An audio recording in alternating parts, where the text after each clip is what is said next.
positioning the UK for success, how the CEO of ARIA can drive forward innovation for the tech sector. Really fascinating conversation, really fascinating discussion, and a really fascinating time, particularly to be having this conversation right now.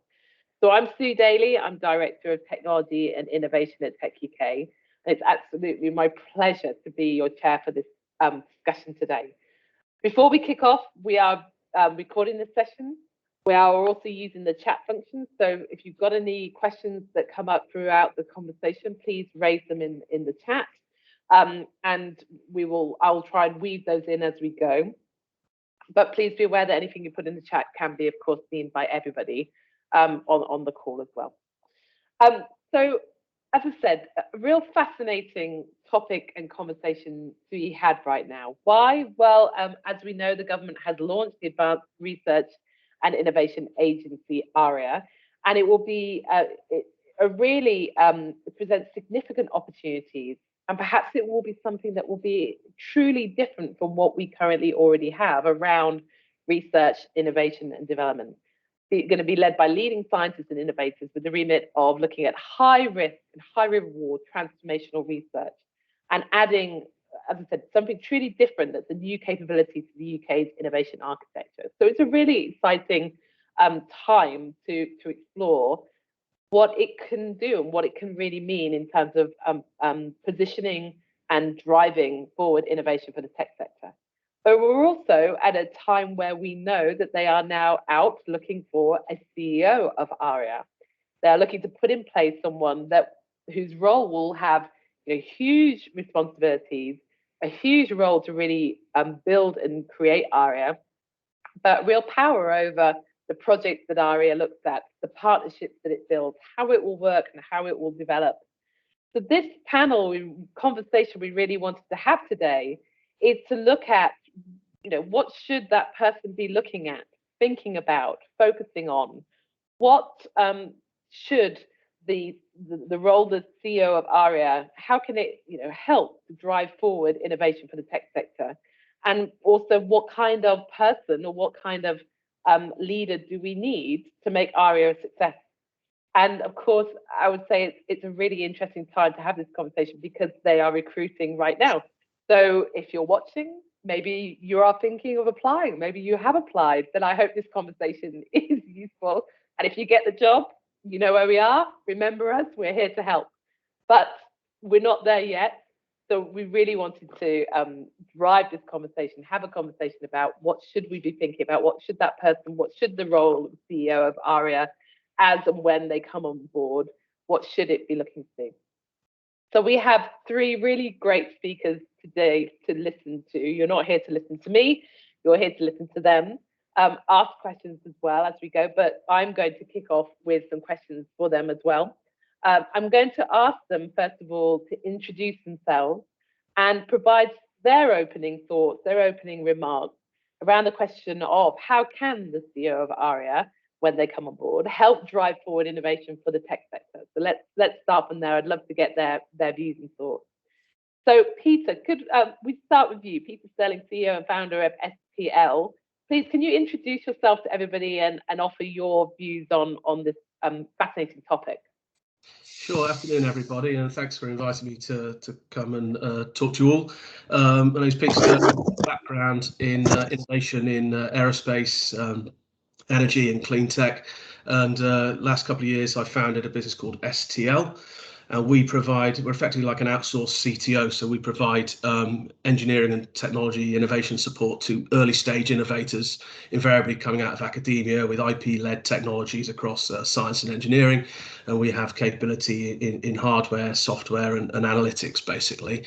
In addition to that, for the last 3 years I've been quite active as an individual investor. So STL is based in Bristol, I live in Bath, and I've invested in just over 20 science and engineering companies in the last 3 years. So I've developed quite an interesting perspective on what I hope might look good in terms of entities to invest in, but I've also then therefore built a strong network of other investors and VCs that are quite interested in both myself and my team's take on early stage deep tech innovation.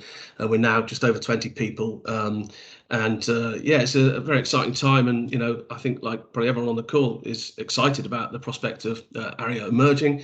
I think obviously COVID has had an impact, and certainly a lot of the entities we work for or engage with are struggling to find suitable Innovate UK calls, and they're all piling into the smart grants, which have a pretty high barrier. So something like ARIA that offers a potentially more flexible, more accessible, more supportive route to innovation funding is sort of very exciting. So in terms of my thoughts on what would should the CEO be looking to do to drive forward innovation, I've made some notes. I'll rattle through them, and tell me to be quiet if I'm going on too long. Obviously, it must be complement existing innovation funding and fit well within the UK RI structure. It's a pretty broad field, so there's quite a lot to do there. The research base here in the UK is well spread amongst the regions with different strengths, and also industries to match. So the CEO must ensure the PMs really get out there and engage, UK wide, and that should support the levelling up agenda as well. There's no reason why these projects can't be, operating around the UK, but the strength is there. It's just funding that's traditionally emanated in London. So that should be a focus. Some good PR, really. I think maybe if you look at news, this is just maybe Dominic Cummings' plaything, and it's not that at all. So really must articulate that whilst ARIA could be regarded as risky, it's actually only going to spend a relatively small proportion of the total R&D budget, and that risk equals reward. This is a safe space to be playing in these areas, and the rewards are significant, but you're not risking everything. So, and actually, if that is then successful, hopefully it could be built upon. Really wants to ensure that the reach and impact is about more than just funding. So critical to early stage innovators is access to technical and commercial entities, and also to markets is really key as well. And I think as an early stage innovators can find it quite hard to piece together the landscape of innovation support.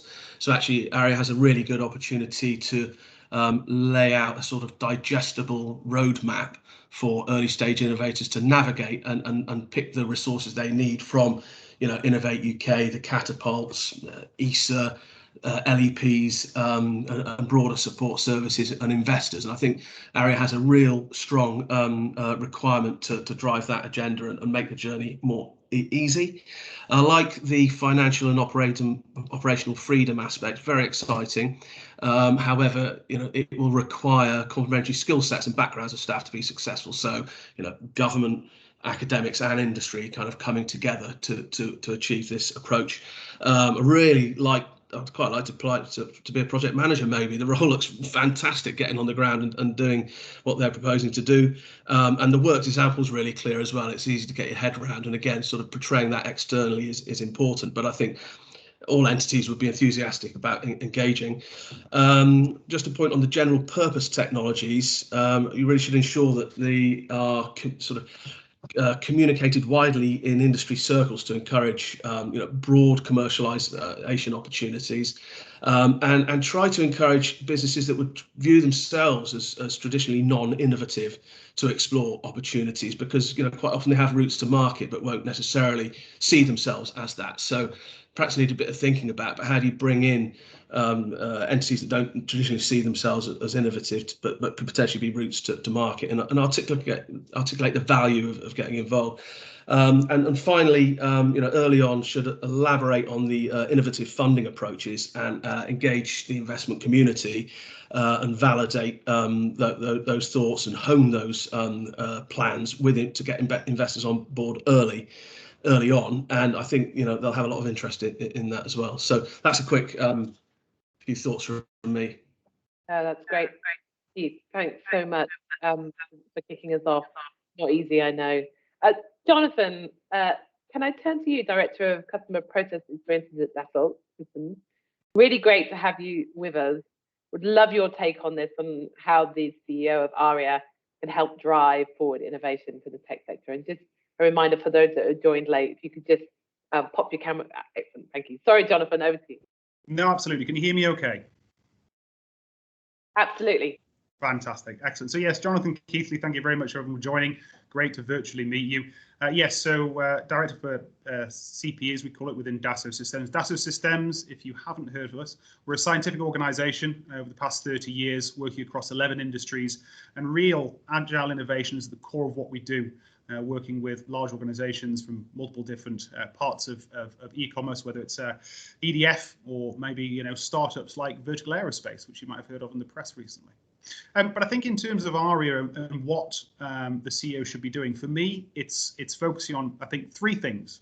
First of all, it's culture in the organization, which I think it's going to be imperative that the program managers are enabled and empowered, importantly, to fail fast.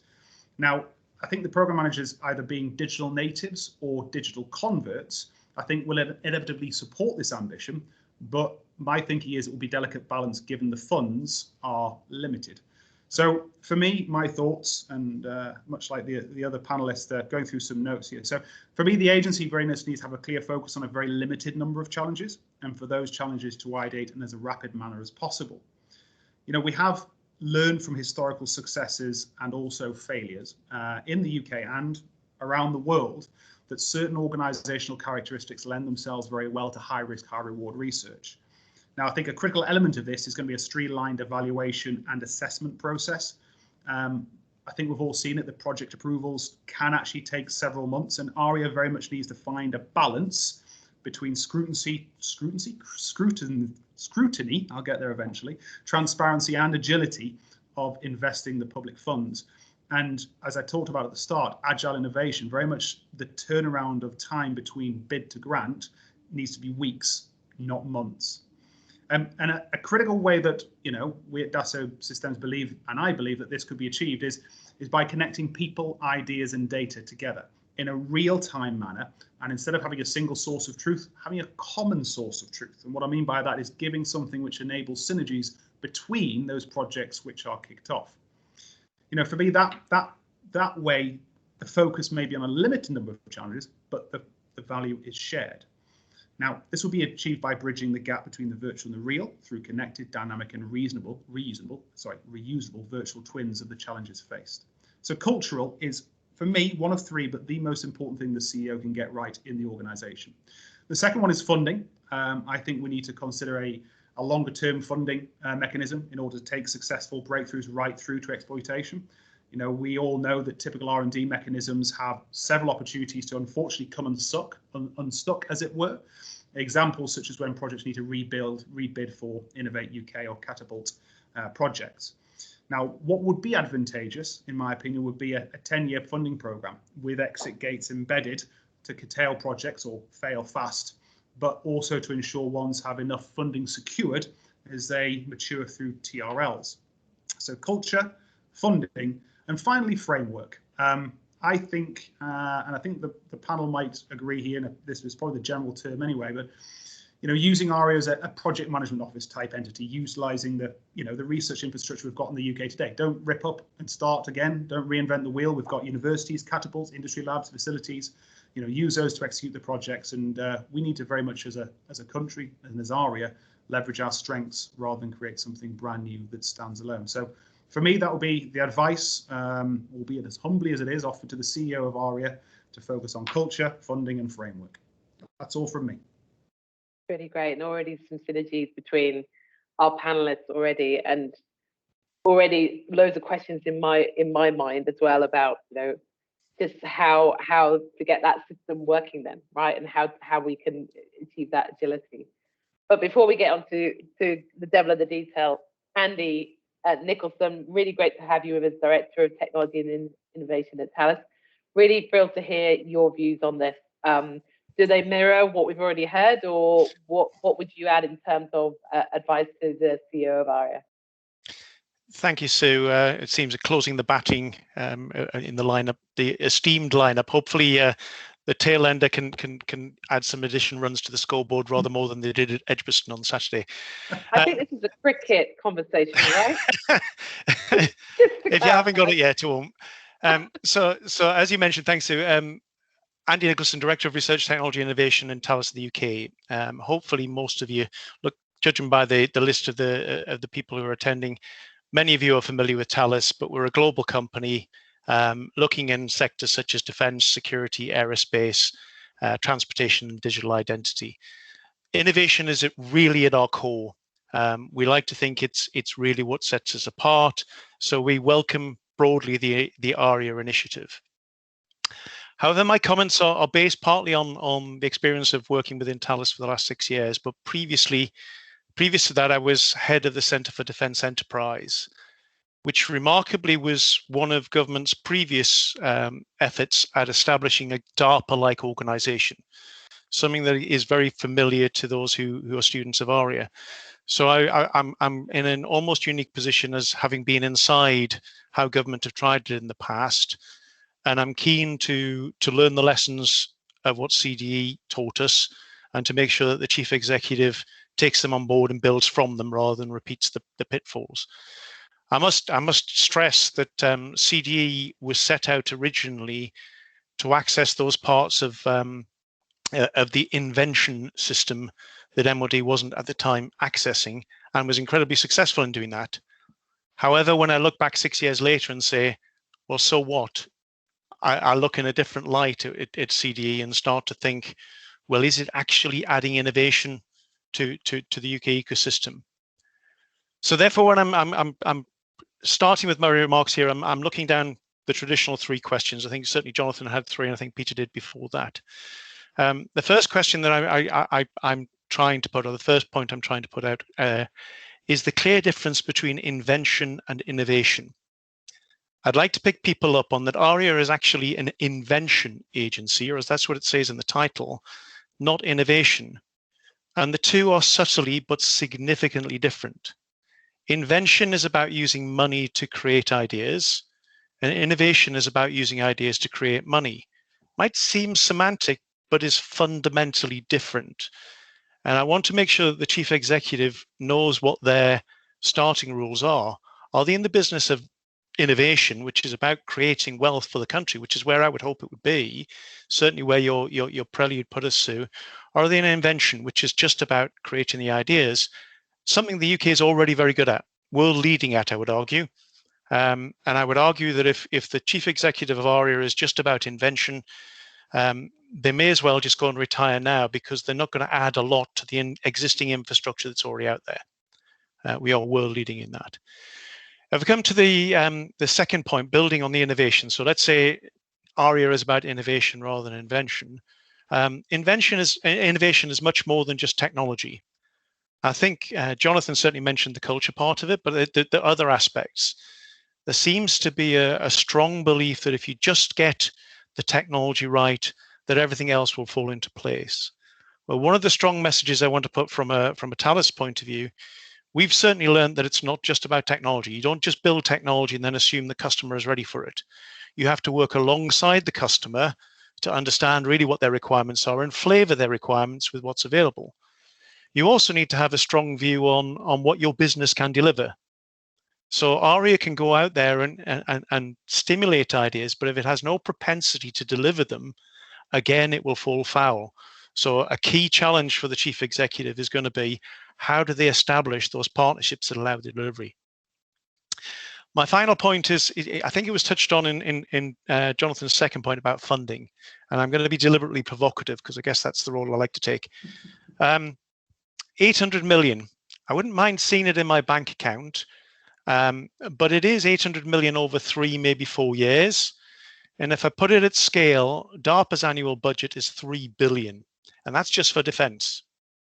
So I think we really need, the chief executive really needs to consider what scale they're operating at here and what measures of success they will have.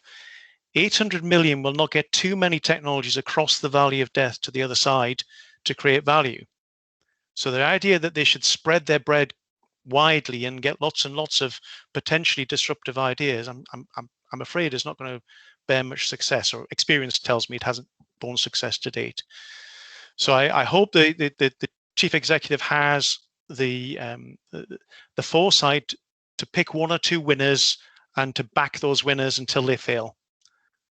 So that's it. Hopefully, a few runs over the boundary just before we move on to the break between play. But back to you, Sue.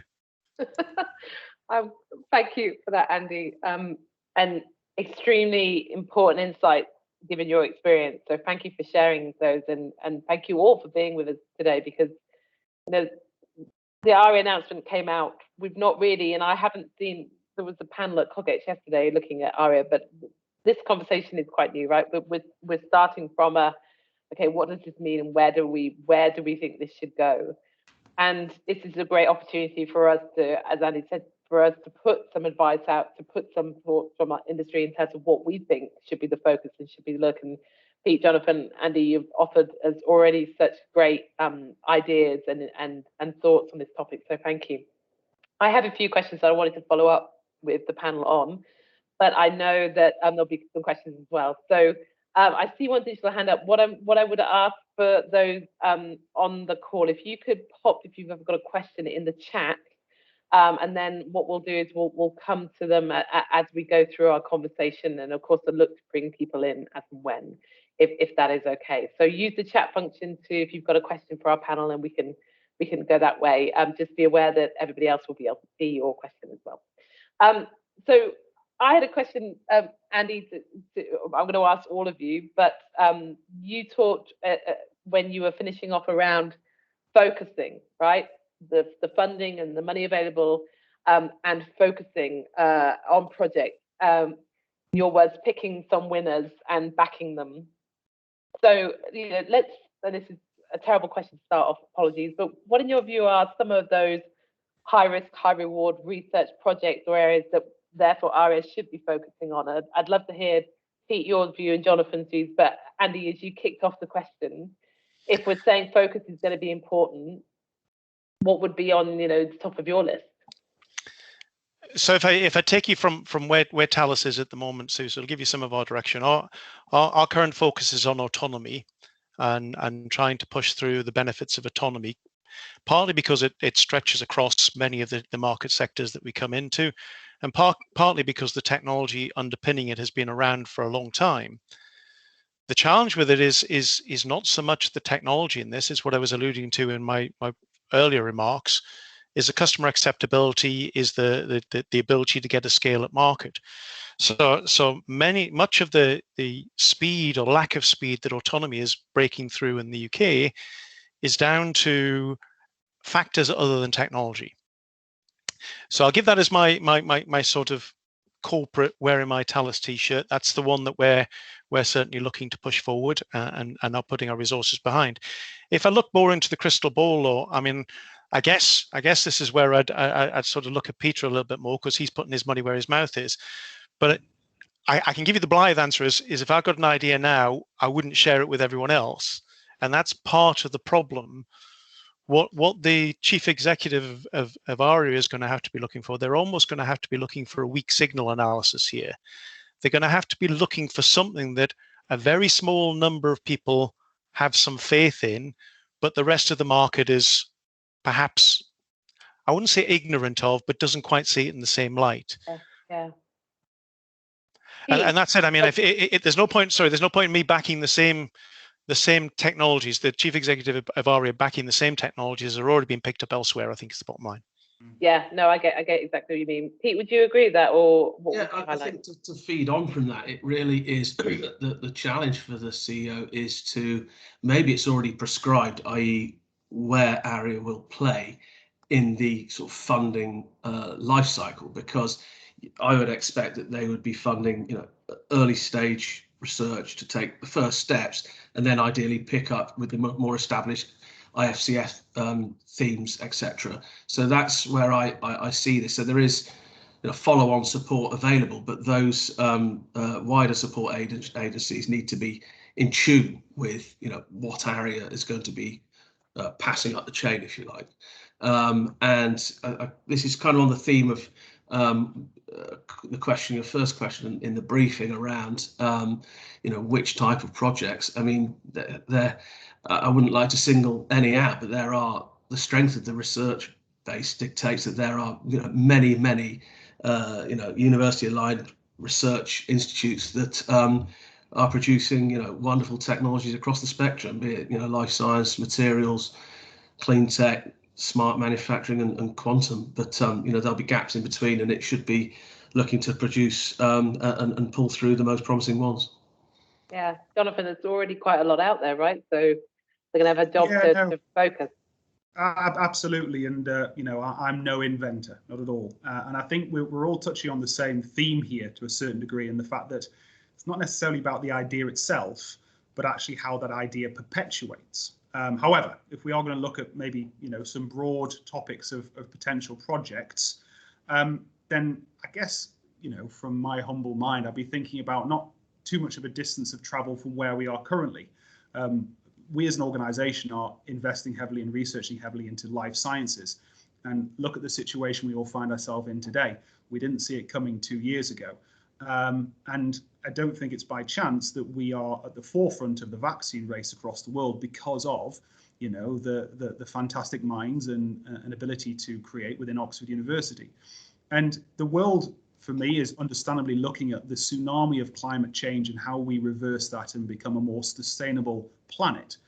But behind that tsunami, there's always going to be another one on the way, is around the emerging, I think, illnesses. We've seen COVID decimate our ability to be free over the past year or so, but it's a warning that these things will probably become more frequent.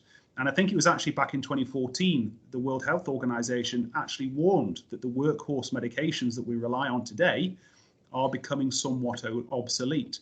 And for me personally, I think we shouldn't travel too far away from where we are now. And I think there's actually a nice synergy for us to look at how, if we're looking at how to solve societal problems, our societal problems are going to be embedded in climate change and the health of us as humans moving forward. And actually what we're doing as an organisation a lot is around biomimicry. And actually, if you go back to Alexander Fleming, the inventor of penicillin, he said, "I did not invent penicillin, nature did that. I just found it by accident." And very much for me, actually researching more nature and going down to the atomistic level and look at micro innovation rather than macro innovation. Everyone's looking at the next system of flight, etc. What can 5G do, artificial intelligence, maybe look back at nature and see how that can not just solve our probably emerging health issues. COVID will not be the first or the last pandemic that we face in our lifetimes. But it's about actually researching nature and understanding nature. We'll not only be able to solve climate change better, but look back towards nature at how we can actually solve problems that will probably inevitably come our way. So for me, the potential for ARIA is very much to include flexibility, responsiveness to future pandemics and health crises through improved understanding of the spread of rare infectious diseases, streamlined funding of vaccines, and advanced healthcare research and population health management. Again, not my position to tell he or she what to do, but for me, let's not travel too far from trying to solve an existential crisis like which we are doing today. Oh, very interesting. And actually, great point, Jonathan, in terms of, and Peter, in terms of looking at the societal problems, really big, challenging issues that we all face, right? And there was a question came in around, do you think the funding or the CEO should narrow down on industry focus? So areas where technology can create significant impact in interdisciplinary fashion. So looking at it from an industry point of view, so where could, to Andy's point, invention / innovation lead to significant impact for industry or themselves, or it's that broader societal bigger issue? So it sounds like, Jonathan, you think it's the big, really tough questions we face rather than an industry specific level. I think for me, I mean, is I suppose climate change and the health not an industry in itself. So for me, it's I think ARIA should be looking at what's going to impact us most. And as this is high risk, high reward, but longer term as well, let's think over the next 10 years ago, did you think we'd be in this situation in our living rooms having a virtual call? No. So what is going to come along in the next 10 years? And I think to somewhat degree, the rule book has been ripped up. So for me, ARIA has to think wide and think, a little bit, it's a bit like the 10th man, I think, strategy. It's what that one wacky person in the corner, that their idea most might likely come true. So let's spend a bit of time and effort and money looking at trying to solve that problem that we don't think will ever come our way. So yeah, bit fast. Just to feed on from that, if I may. So, I'm comfortable, I think we all are, that invention is happening and has always happened within our universities and research institutes. So we've got the answers there in principle. And what ARIA has to do is bridge the gap between those principles and realized innovation that solves the problems that we can see now, that we can predict, and even those that we can't predict. So it's bridging that gap and having an infrastructure that allows the research to more rapidly progress to commercialization. Absolutely, and I think a number of you touched on this in your opening round, the importance of partnerships then, and building partnerships to enable this to happen, or to support this to happen, for example. And I'm thinking about, obviously, from our point of view, how could, or what advice we would give to the CEO of ARIA to build partnerships with businesses to help achieve its objectives, or help achieve what it wants to do. So I'd be really interested in terms of how, or whether there are views on how they should build those partnerships, where they should start. Andy, I don't know if you want to kick us off to that. Yeah, thank you, Sue. It is a thorny issue, and there's no way that the chief executive of ARIA can act in a vacuum. I think we're all agreeing on that. They certainly don't have enough resources, and they wouldn't be able to influence the scale of change that they need to do there. But a lot of it, if you're looking at trying to create the value from the ideas, the innovation side of the spectrum between invention and innovation, you really are going to have partnerships with the industry players who are going to bring it to light, whether it's the drugs that will help fill the gap left by antibiotics, whether it's the carbon fenestration technologies that's going to remove carbon dioxide from the atmosphere. At some point, it's got to get to industrial scale, and it's got to get to the point at which the ideas get into the hands of those who can do something about them. So building the partnerships, I think, with industry has to come. Two key messages I put to the chief executive. So one is identifying the key individuals in industry.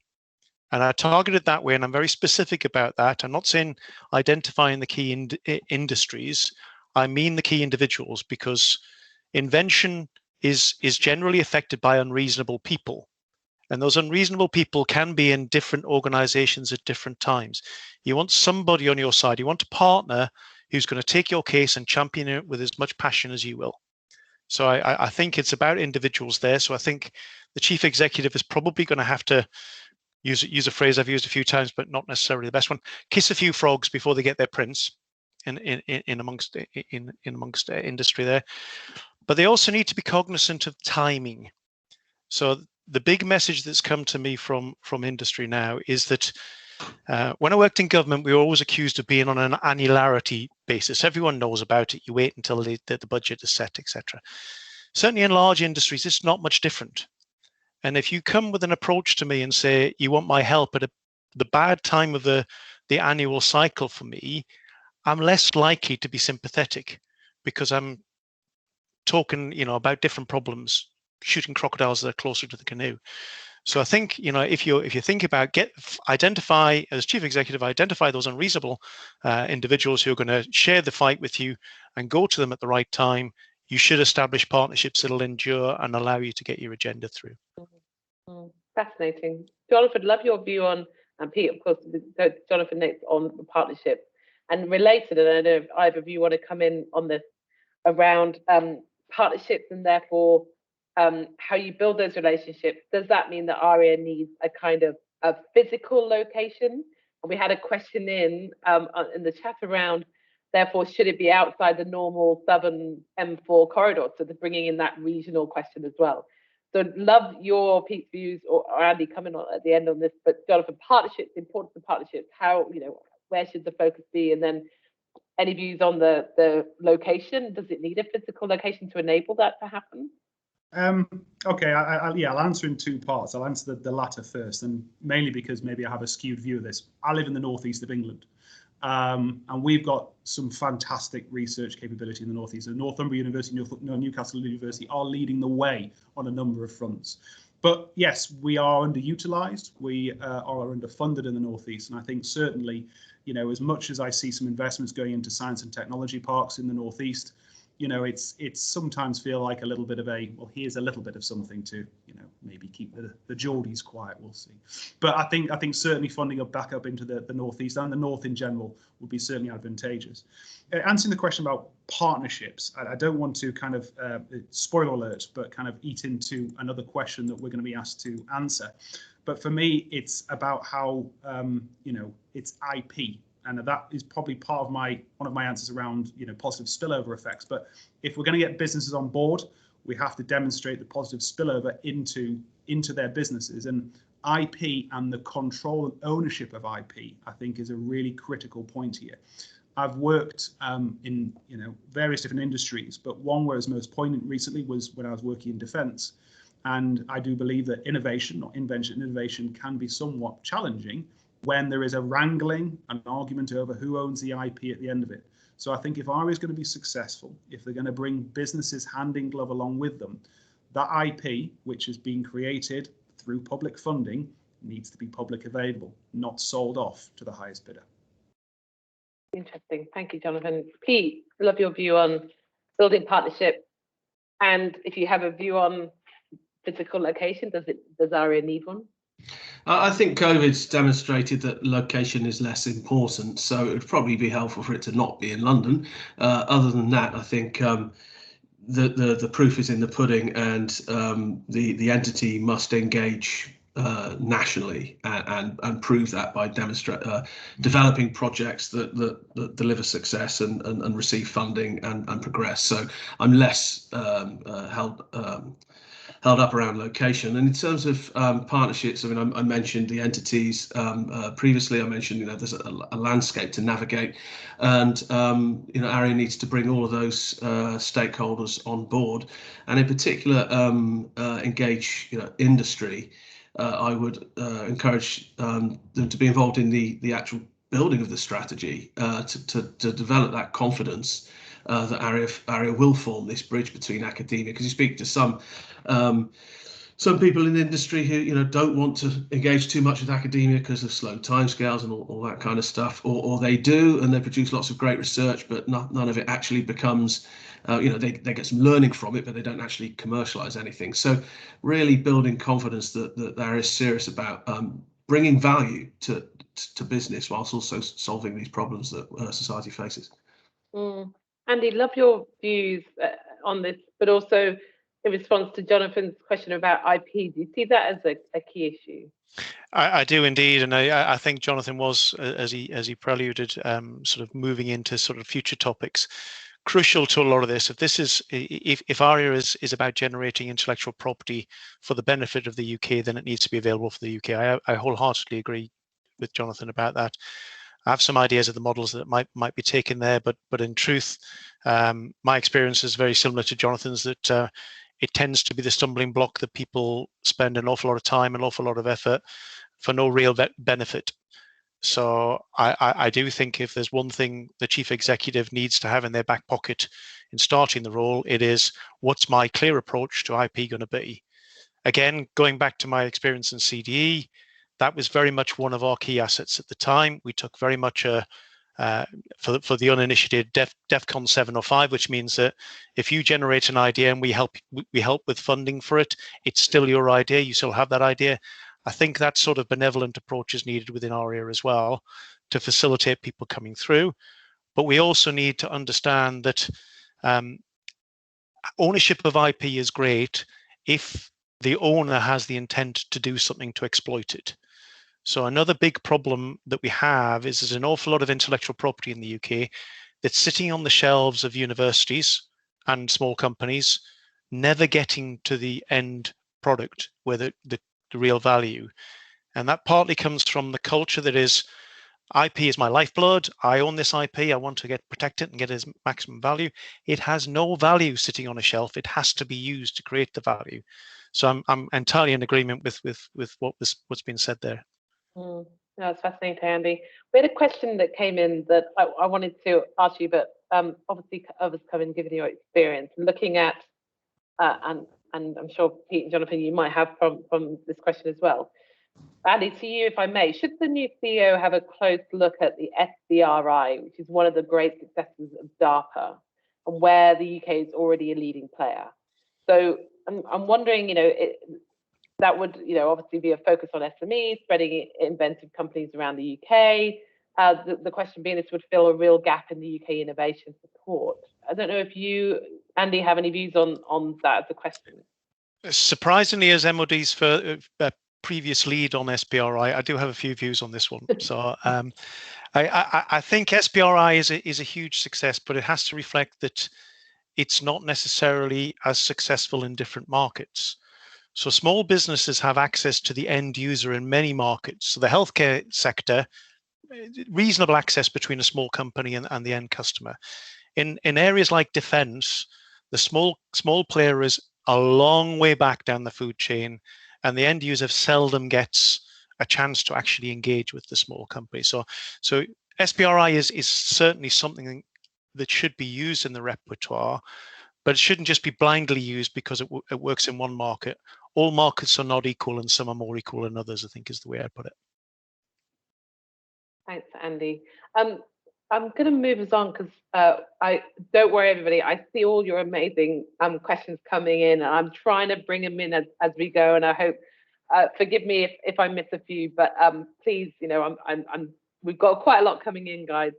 But one of the questions actually was raising around the possibility of, well, hopefully the opportunity of ARIA to help inspire students and excite staff already working in this community, or because as you've all said, we're not starting from scratch here, and a real opportunity to kind of, inspire and galvanize people, which makes me think about the kind of background or experience or expertise that this person coming into this role should perhaps have or should hold already.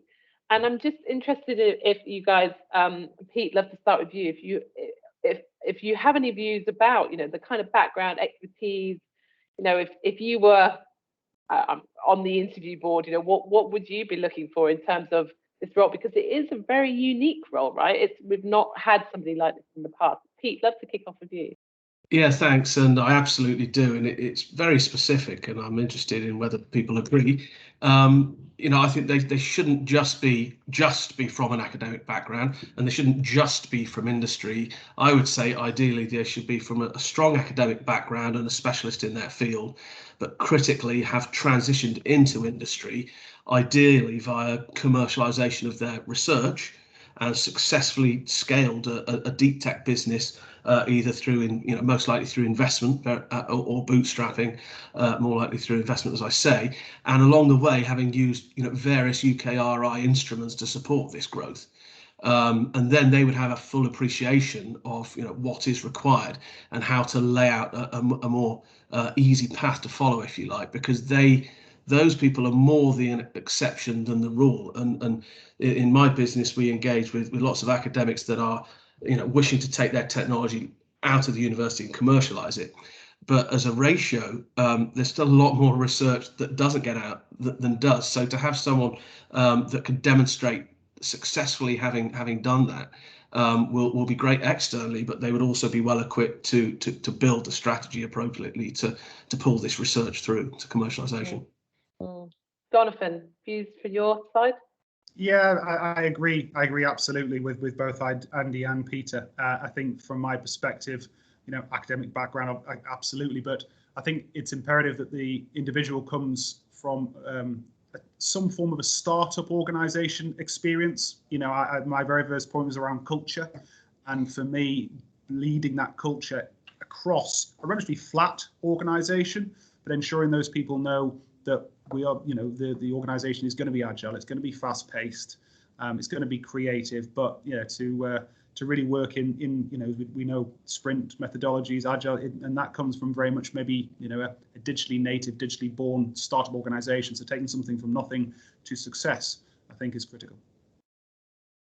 And I suppose in that way, being able to, how do I say this? But of course, we don't want anything to fail, right? But it's high risk, high reward.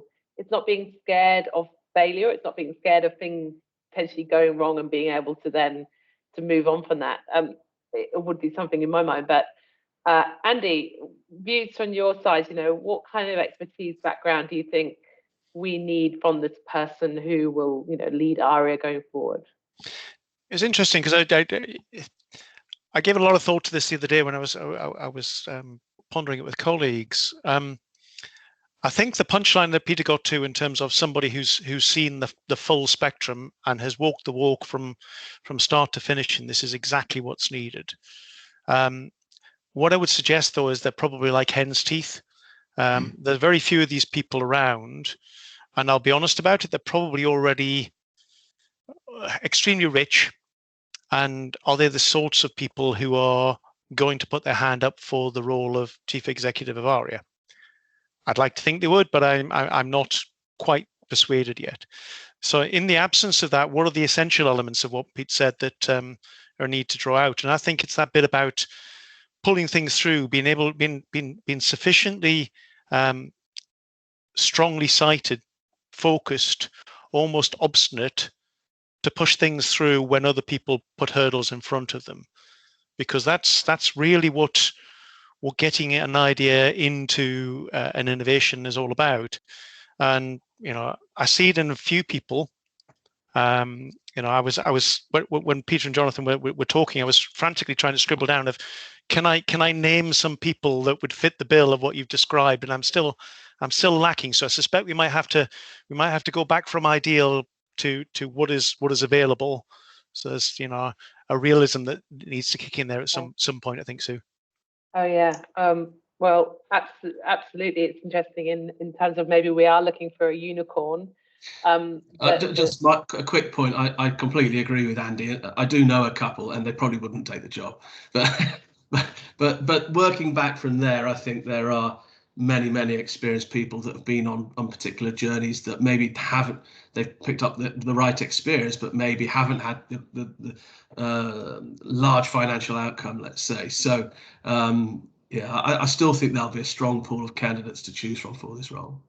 Absolutely, we've definitely got a load of leaders in the UK who have been working on these areas for many years.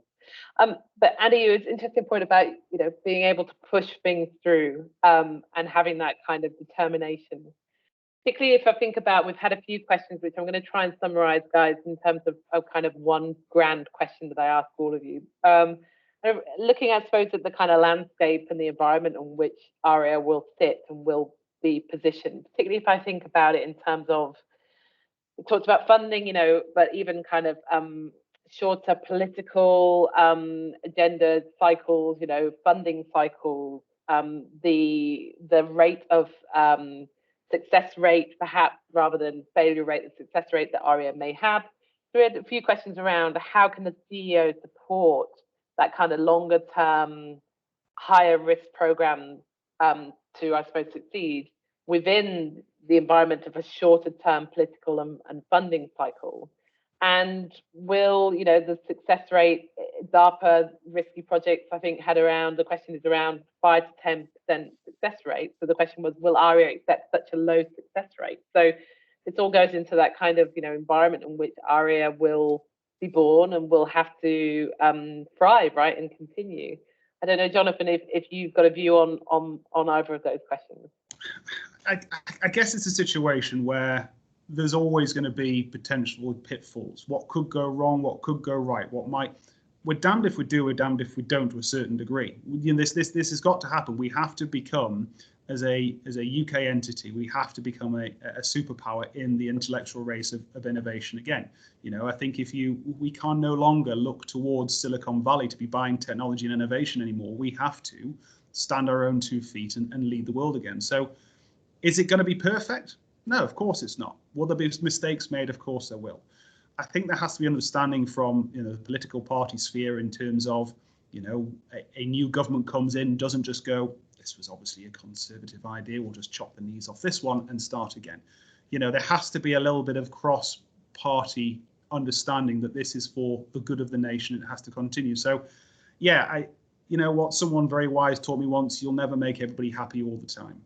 And unfortunately, the CEO has to have a spine of utter titanium to understand that they're going to often put someone's noses out of joint, someone probably quite senior in our government at some point.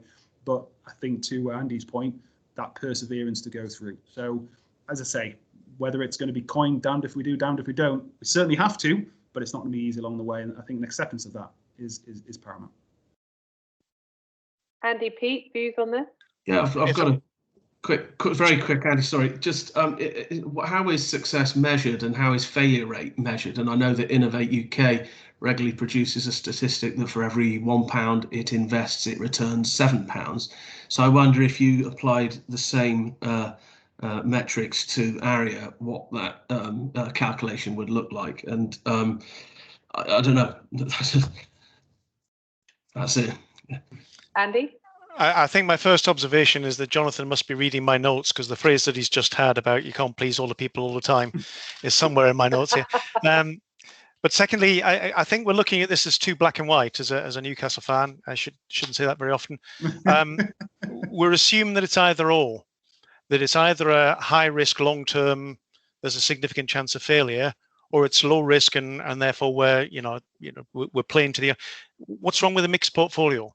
What's wrong with having a portfolio that has a few projects there that perhaps are not pressing the edge of the envelope, but they bring that political profile? This is certainly what we did in CD. We took a lot of projects that could easily be pulled through quickly, put a focus on them, kept the political capital current, so that we always had the ministers looking at it and saying, yes, this is really good, get advertise that, whilst in the background continuously trying something that's a longer term big payoff. Now that to me is always the balance point you put in here. I don't think we want to paint things as too one side or the other. No, that's fair enough. So and to your point of keeping everybody happy, I really hope I'm keeping our audience happy with bringing in the questions that I can. But I know that there are a lot of questions and we will capture them all. Don't worry, guys. But sadly, with the 5 minutes that we have left, I can't believe this has gone so quickly. I hate it when it happens. I wanted to perhaps ask a final question to everybody to kind of round off our discussion. And I hope you forgive me, but I wanted to kind of get your crystal balls out a little bit and talk about looking at the future. So ARIA is funded up to 2024. And just thinking ahead, that feels a long way away, right? But it's really not. So what realistically should we perhaps, understanding, Andy, it's not black and white, right? That we should expect ARIA to perhaps achieve by then? What does good look like in terms of your view? And if the CEO is sitting, or potential CEO is sitting there kind of going, okay, what do I want to have achieved by 2024? Is it getting that culture right? Is it getting the partnership right? Is it focusing on some, real societal problems that invention, to Andy's point, and innovation can really help? What is it that good looks like from your point of view? Who'd like to go forward first on that one? I will very quickly. So the British Business Bank has the Enterprise Capital Fund, which is to fill the equity gap for early stage deep tech businesses. And I would like to see ARIA play a key role in terms of this bridge. So putting the components in place, because hopefully the money will come, and that's equity to be matched with grant funding. Yeah. So in partnership with VC. So whether that quite fills the equity gap, who knows? But it's certainly not insignificant, and it's viewed positively. I understand in investment circles. So more and more funds will be accessing that money and will be looking to deploy in science and engineering-led startups. So I think ARIA has a really strong opportunity, and there's this wider support mechanism to utilise to actually build that bridge appropriately and ensure that more technology is pulled through. Great, thanks, Pete. Andy, view from your side? I was just frantically scribbling down because I thought Pete's answer was very good. I had a couple that they would put in there. So the idea of attracting funding, I think, is a very good metric of success after three years. If industry or the British Business Bank are willing to put more money into ARIA, I'd say that was a good metric for success. But I put in some other about attracting talent into the UK as well. If we're seen to be a permissive area where people can take risks and get rewarded, then it should attract talent in. I would also start to look at the number of spin-offs. I think, again, touching on what Pete said there, how many new fresh spin-offs are coming out as a result of exploiting ideas that have come to pass as a result of ARIA. So I would look at these metrics, because I don't think in 3 years you're going to have the big disruptive, whether it's healthcare or global warming or whatever it happens to be. We're not going to solve that in 3 years, but have some pseudo metrics that you can at least show some progress on, and then go back to your political lords and masters and say, this is how we plan to get to the 10-year point where you will see some genuine success. Yeah, great. Thanks, Andy. Jonathan, over to you, and last thoughts from you. Yeah, I think the only thing I can really add from both, comprehensive answers is I think I will keep saying this until the cows come home. I think culture is at the forefront of this, and I think for the CEO, whilst culture takes a long time to build, and I think to establish ARIA's philosophies, working styles, and cultural norms, to have that nailed, I think would then set them up for success. Are they going to make that big bang? No, but I think if they demonstrate that they have the right people accessing the right data, doing the right things, I think for me, that's the only thing I'd probably add at this stage. Well, that's a great way of summing up, and great way of closing this discussion. Thank you so much. This has really been an awesome conversation, and I've been scribbling away, and I know you all have been scribbling away. Thank you, everybody, for all your questions, and you've really helped kind of tease out some of the issues that we wanted to talk about today anyway, which we thought was key, but also I think you'll all agree some questions and some issues have come up that we perhaps need to think about going forward. Sorry, Pete, did you have your hand? Very, very briefly, we've kindly been referred to as experts, but I'm sure there are many experts also on the line. And should anyone feel free to or wish to reach out to me, and I'm sure I speak for the others, would be delighted to have offline conversations. So, thank you very much for everyone joining and listening in. No, absolutely. And I know that this conversation will continue, right? We want to continue to have this discussion, particularly as we find out more about the direction of travel with ARIA, and it's really, the exciting next step. And I'm hoping, and maybe they're watching, but if not, when they come in post, that the new CEO will come and talk to us as well and share their thoughts and views, and we can continue to have this conversation. We think it's really important, if we look at the kind of direction of travel around innovation and research and invention, to Andy's point, in the UK, and how do we get this right? So thank you to Jonathan, to Peter, and to Andy for joining us today. And thank you so much for sharing all your views and being so open. Thank you, everybody, for joining the conversation. And we really look forward to speaking to you all again soon as the conversation around ARIA and how we position the UK for success in this area continues. So with that, I will wish you all a lovely Thursday afternoon. Thank you again to all our panel. Virtual round of applause, I should say. I'm Sue Daly, and it's been my pleasure being your chair today. And with that, I will say bye-bye, everybody. Thank you so much. Bye-bye. Thanks, Sue. Bye. Take care. Bye-bye.